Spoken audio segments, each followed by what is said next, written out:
Granger McCoy ஒரு சிற்ப கலைஞர். அவர் பறவைகளை குறித்து ஆராய்ச்சி செய்து அவற்றை சிற்பமாய் வடிவிக்கிறவர். அவரது படைப்புகளில் ஒன்று மீட்பு என்று தலைப்பிடப்பட்டுள்ளது. இது செங்குத்து நிலையில் உயரமாக நீட்டப்பட்ட வாத்து ஒன்றின் ஒற்றை வலது இறக்கையை காட்டுகிறது. இந்த சிற்பத்தின் கீழே பதிக்கப்பட்டிருந்த ஒரு தகட்டில் பறப்பதில் பறவையின் மிகப்பெரிய பலவீனத்தின் தருணம், ஆனால் அதன் முன்னோக்கி செல்லும் பயணத்திற்கு வலிமையை சேகரிக்கும் தருணம் என்று எழுதப்பட்டிருந்தது. கிரேஞ்சர் இந்த வசனத்தையும் சேர்த்து எழுதுகிறார். 2 கொரிந்தியர் 12:9.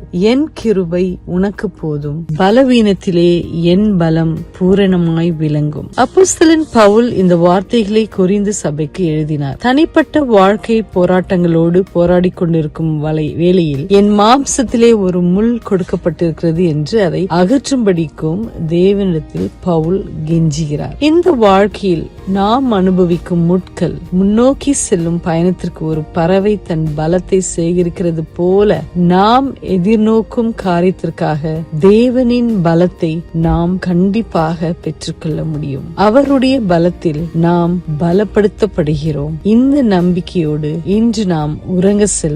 கர்த்தர் நம்மை ஆசீர்வதிப்பாராக. ஆமென். Good night.